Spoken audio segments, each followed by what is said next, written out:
जो प्राणी सदा पाप कर्म करते हैं, दया और धर्म का उनको कोई मतलब नहीं होता, दुष्ट लोगों की संगति में रहते हैं, सत्शास्त्र और सत्संग से विमुख हैं, धन और मान से चूर हैं, असुरी ताकतों को प्राप्त हैं, जिनका चित्त विषयों में अटा हुआ है, जो मोह जाल के अंदर फंसे हुए हैं और कामनाओं को भोगने में लगे हैं, ऐसे व्यक्ति नरक के अंदर गिरते हैं। पापियों को नरक में यातनाएं दी जाती हैं और जो लोग अच्छे होते हैं उनको अच्छी गति मिलती है। पुण्य और पापों के फलों को पूर्व में भोगकर कर्म संबंध से उसे कोई शारीरिक या मानसिक रोग हो जाता है। मानसिक और शारीरिक रोग से युक्त और जीवन धारण करने की आशा के साथ उस व्यक्ति की जानकारी के बिना ही सर्प की भांति बलवान काल उसके पास पहुंचता है। मौत समीप हो जाने के बाद भी उसे वैराग्य नहीं होता है। उसने जिनका भरण पोषण किया था उन्हीं के द्वारा उसका भरण पोषण होता है। विकृत शरीर वाला वह इंसान घर के अंदर अवमानना पूर्वक दी हुई वस्तुओं को कुत्ते की भांति खाता है। वह रोगी हो जाता है और उसकी आहार व सभी चेष्टाएं कम हो जाती है। प्राणवायु के बाहर निकलते ही आंखें झपकनी बंद हो जाती हैं और नाड़ी भी रुक जाती है। इसके अलावा व्यक्ति के कंठ से शब्द निकलने बंद हो जाते हैं।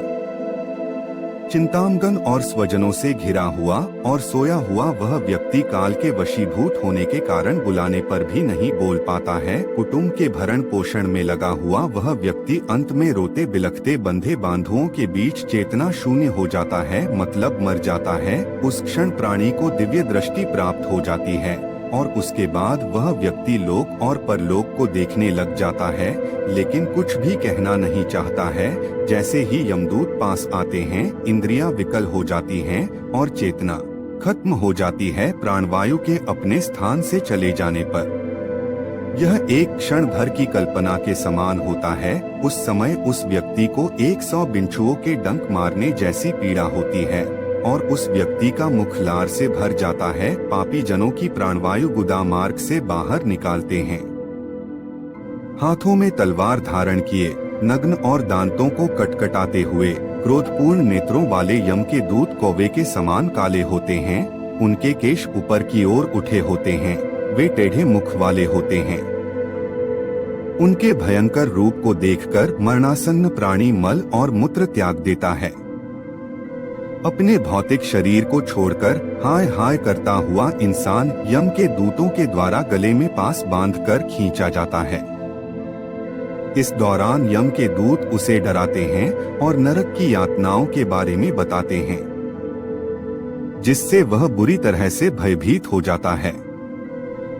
इस प्रकार से परिजनों की आवाज सुनते हुए वह जीव जोर जोर से विलाप करता है और उस जीव को यमदूतों के द्वारा प्रताड़ित किया जाता है। यमदूतों की प्रताड़ना से उसका हृदय भय से कांपने लगता है। रास्ते में उसे कुत्तों से कटवाया जाता है और अपने पापों का स्मरण करते हुए वह यममार्ग पर चलता है। भूख और प्यास से पीड़ित वह जीव वायु के झोंकों के द्वारा सताया जाता है। उसके पीठ पर यमदूत कोड़े बरसाते हैं और चलने में असमर्थ जगह पर भी उसे चलाया जाता है। वह थक हार कर गिरता है, लेकिन उसके बाद भी उसको यातनाएं दी जाती हैं और यमदूत उसे अंधकारमय स्थानों पर ले जाते हैं।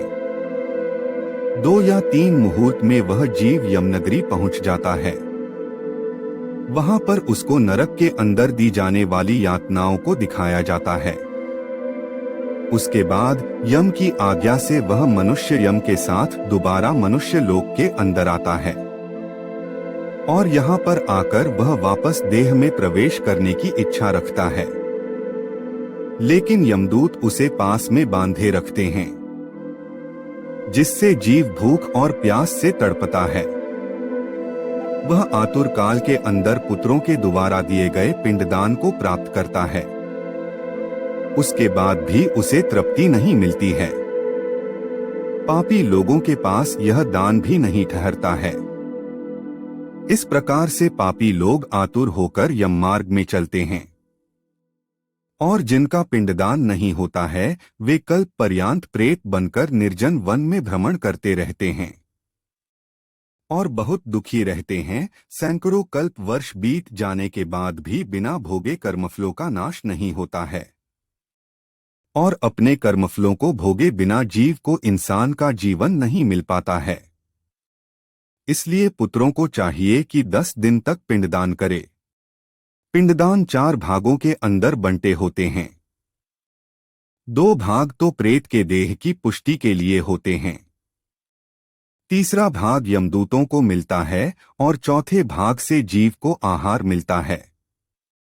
9 रात दिन तक पिंडदान करने से प्रेत का शरीर बन जाता है और 10वें दिन पिंडदान करने से बल की प्राप्ति होती है।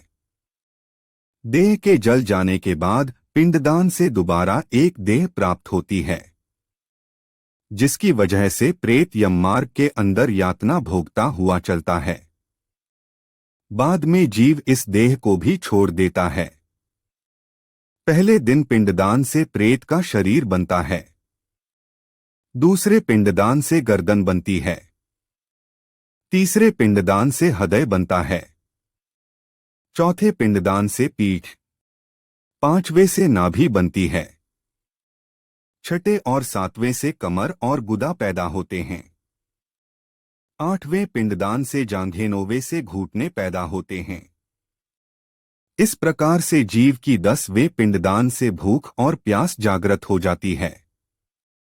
वह क्रमश 11वें और 12वें दिन भोजन करता है और उसके बाद उसे यमदूत खींचते हुए यम मार्ग पर ले जाते हैं। वह प्रेत दिन रात 247 योजन चलता है। इस दौरान वह मार्ग में आने वाले वह 16 पुरों को पार करके यमराज के यहाँ पर पहुँचता है।